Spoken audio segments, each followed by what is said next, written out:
welcome, guys. I'm like so excited for this episode because we're just going to talk about the process that I've gone through from being adopted to the fullness of identity and being a daughter. And I love talking about this. It's one of the things that, as a leader and somebody who gets to communicate to young people a lot, I love getting to watch my story bring healing to others. And one of the biggest things that I've come to learn in the past few years is the beauty of the process and the honor of going through my story with God.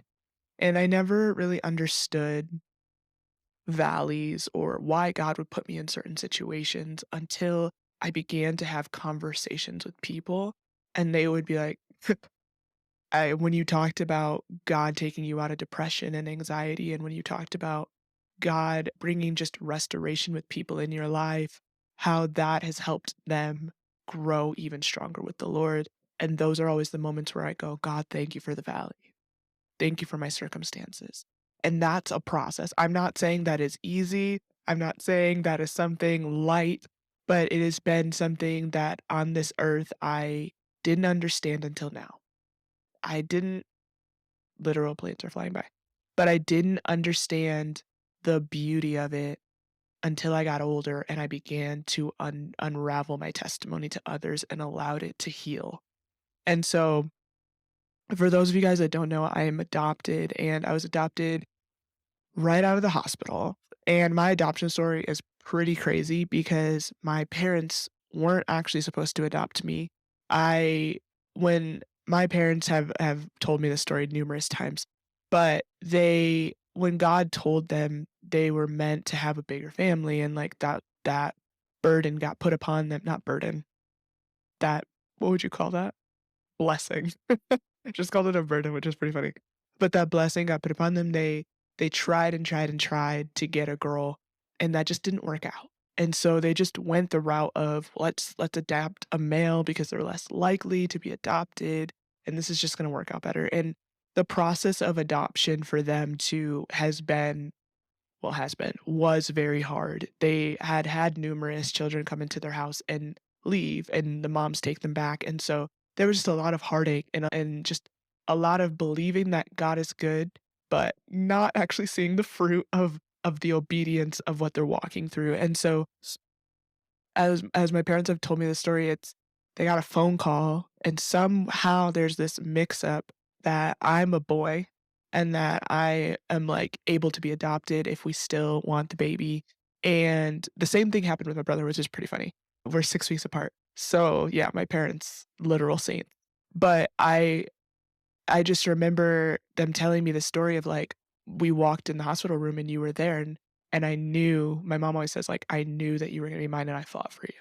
And, like, I always remember that because 'cause I'm like, I, like, fight for people all the time. Like, I fight for my students, I fight for my girls, and whenever I'm, like, fighting for them, I think of my mom. I'm like, "She would fight for me. She would go to war for me. So I will go to war at the same level." That's why I can mother so well is because of my mom. And so I this process of being brought into this family has been so beautiful and so orchestrated by the Father. And so I get brought into the family and it's beautiful. And I am very close with my sisters, like so tight with my sisters. And my brothers and I, like, we have relationships, but it's just different with girls. And like my older sister, we're all best friends, but me and my older sister are very close. And she still talks about, she's like, I remember when we brought you home. Like, she's like, it was the greatest day of my life. Like, so it's just like the beauty of that and the beauty of getting to walk through that. But one thing that I think for me that I just never really had processed or understood was what it's like to be a daughter who's adopted in a family where everybody looks different than you, and I'm the only African American female in my family. And so there's 3 other African Americans, but they're all males. So the journey's a little different for me. And where I fall in my family too is that I am number 7 of 8, and the 2 that are above me are boys, and then the one that's below me is a boy. So I'm like right smack dab in the middle of boys. So I'm just as a young girl trying to journey through sitting in a lot of all white circles and being the only black girl and just figuring that out and figuring out who I am, like, and what it means to even, like, be African American. You know what I mean? Just, like, figuring those things out, and so but what it honestly wrestled down to besides all of that was who I was at the end of the day. Because the enemy attacked me in the place of, "You're not wanted." And I didn't see my adoption as a blessing. I saw my adoption as actually an abandonment. And I saw my adoption as somebody did not want me on this earth. Like from the moment that I was, not from the moment that God thought of me, but from the moment that I was known on the earth, I was not wanted. And that was a struggle for me. And so I remember I just kind of shut down. Like I blocked it out. I was very much a teenager that was like, I'm not going to talk to you about my feelings, even though I have all these feelings. Like I am warring with my feelings daily. And I just remember I wouldn't talk to anybody about it. I just would be like, yeah, it's fine. I'm fine. Whatever. And then I went to college and I had a mentor begin to call me out on it. And it wasn't like this rebuke or anything like this or like that. It was very much v so loving, so fatherly to be like, "Hey, you're in the middle of a struggle of who you are, and I can see it. You're warring with who am I in this social circle? Who am I to God? Who am I just by myself?" And he lovingly asked me like, "Would you be willing to go and just have a conversation with someone about the struggles of being adopted?" And I was like when you shut that all down and then somebody begins to break down the walls and they get through, you're like, "What the f" And so I just remember I was like, "Okay, yeah, I'll have this conversation." And the person I ended up having a conversation with, one of the most amazing mentors that I have in my life, she so loving also, just let me bear it all. Just let me bear the abandonment and the hurt that really was deep inside of my heart. And she just called out the beauty where I was seeing all of the dirt and the mess, she was seeing the beauty of the gold. And she was going, "Well, no, I know that you're feeling like this, but like the truth of the situation is that you were put in a loving household that gave you an opportunity to be the daughter that you are today. That God placed you where you were meant to be. And God knew there was more for your life than just being an afterthought." And I didn't realize. It's just something he had to pull it out and begin to call it out in my life. And so she challenged me to go get really honest with God and just talk to him. And as I had this conversation with God, I I yelled.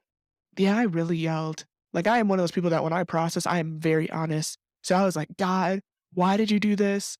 Why is this my circumstances? Like you could have done anything. You could have put me in any family. You could have made me perfectly fine. You didn't have to make me adopted. You didn't have to put me here and to struggle with this and to feel abandoned and feel like I don't even know who I am because I don't know my birth family. Like I don't know where I even originated from." And I get to the end of this process with God of yelling and getting it all out, and God just simply goes, "You're my daughter."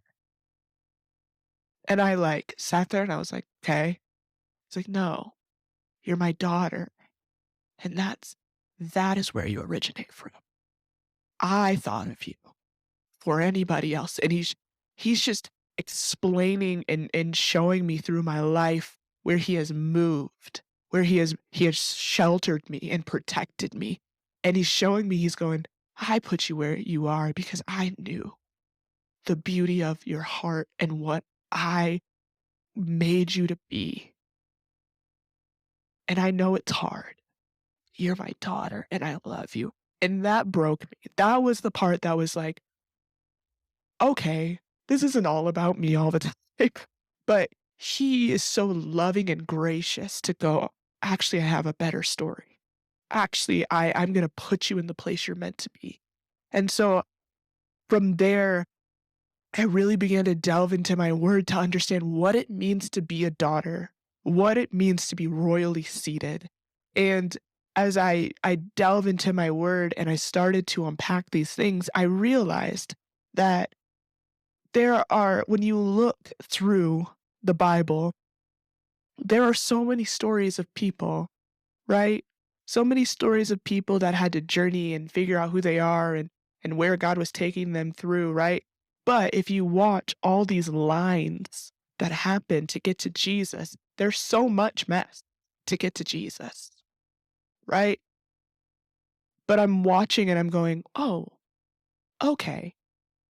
I'm watching this line to Jesus, right? And God's showing me that I'm his daughter, and he explains to me this. He goes, "You understand the beauty of being grafted in like another level. Other people don't get it at the level that you do because you were grafted into your family on the earth, but now you understand what it means to be grafted in heaven." And I was like, "Okay, God." And I do and as I processed, I didn't think that through completely, but then as I began to fall more in love with Jesus, the love I have for Jesus is at a level that I've personally never seen, and it's not this relationship that's just made up out of feelings, but it's this relationship of gratitude and honor, and the beauty of that, and the stripping down of the orphan spirit was really a standing on my own self to tell my soul, "No, we are a daughter. No, we are royally seated. No, no, no, no, no. There is a man who died on a cross with the weight of love for us that could never, ever be seen or done again because there's only one spotless lamb, and he did it just for us. The enemy is trying to sell you that you are not enough, that you are abandoned when the weight of love sits on a cross. And identity is, yes, it's about figuring out why you're on the earth. Yes, it's about those things. But identity at its core base is knowing that you are a son and a daughter, is knowing that the one place you can be found is at his feet. That is identity. If you can get that in your soul, right? If you can understand that honestly, all this stuff is vain. The whole world is vain, but who I am as a daughter and who I look to as a king is worth it all and is enough. That's it. That's what you rest your life upon. That's what you rest your faith upon. And so I got to understand that at a deeper level. Yeah, I went through really hard stuff. Like, the amount of racist things that have happened in my life, crazy. But God, the amount of figuring out and conversations with people asking me like, "Well, don't you feel like hurt or upset with God, or do you ever wonder?" And the answers of, "Actually, I don't care."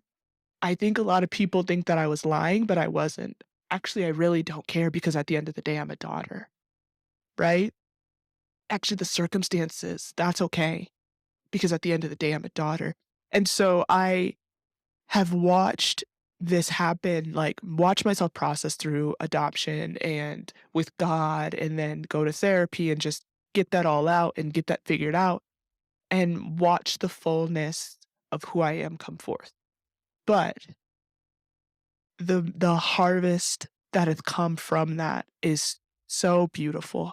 I have walked more students through abandonment and adoption in my life than I ever thought I would. Just and it's not like this, you need to break this down and you need to do this. It's this simple holding sons and daughters and going, "I know. And I'm sorry about the love that you thought you were going to receive and you didn't. But there is a love that is worth it all. There is a love that beyond what your birth parents maybe did or foster care maybe has done, there is a love on a cross for you." And getting to experience and help them process and help them work and delve through that has been the most rewarding thing. And that's why when I say I'm thankful for my valleys, I'm thankful for my circumstances, I really mean it. I really am thankful that God would place me in a family that would love me, that would help me journey through who I am and love me so well to the point where I can help and love other people very well. And I think one of the biggest things is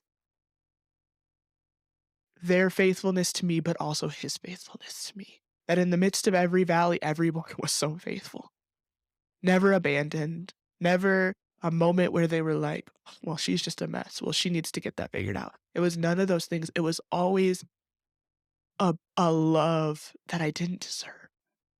It was always a love that I didn't deserve. And that love has transformed my heart like never before. I think the biggest thing that I want to like challenge, or for those of you guys that struggle with this, or just knowing that you're loved or that you're beheld, is that I just want you to know that at the end of the day, there is a Father in heaven who thinks about you daily. There is not a day that goes by where he is not honestly and earnestly seeking you and loving you. Even if you don't love him, even if you turn your back on him, he still loves you so much. And I want to say this, I don't like I hate crying all the time. But I just want to say I'm sorry for the seasons and for the valleys and for the hurt you've had to walk through. I'm sorry for the people who didn't love you well. I'm sorry for the people who have abandoned you and hurt you. And if you never get in sorry, I hope that this one can be in place of it. I'm sorry that life wasn't easy, but I want you to know that there is a Father who loves you so much. He didn't let you walk through that alone. He never abandoned you. And his love is always running after you. It always is. Even if you've sinned, even if you've done the worst crime, his love is still running after you. That's the beauty of our Father. His love is still running after you. And I want to challenge you to not let your circumstances, to not let the past become your future. Do not let the things that have happened to you become all encompassing so that you never move forward. Bear it to the Father, leave it at his feet, let him turn the beauty, there, let him turn the ashes into beauty, and then walk in the beauty of the identity of who he has made you to be, which is a son and a daughter, and that's enough. A lot of you guys are so immobilized by what has happened or what hasn't happened or what God didn't do for you. But don't let that encompass you to the place where you never move forward. The enemy loves that you are immobilized. He loves when you get caught up in your circumstances. He loves when the past hinders you from moving forward. He loves that because he knows that if you can move past the past, you can help others move past their past too. You are meant for so much more, but you gotta bear it at his feet and then you gotta move. And then you gotta go. You gotta go. I'm done with that. That's the past. I'm over it. I am a son. I am a daughter. I am rightfully seated, and I will walk in the identity of being rightfully seated for the rest of my life. And I will unlock that identity in others. So don't let it immobilize you anymore. Bear it, let it go, and keep going. I think somebody's coming down the stairs. But that's all I got.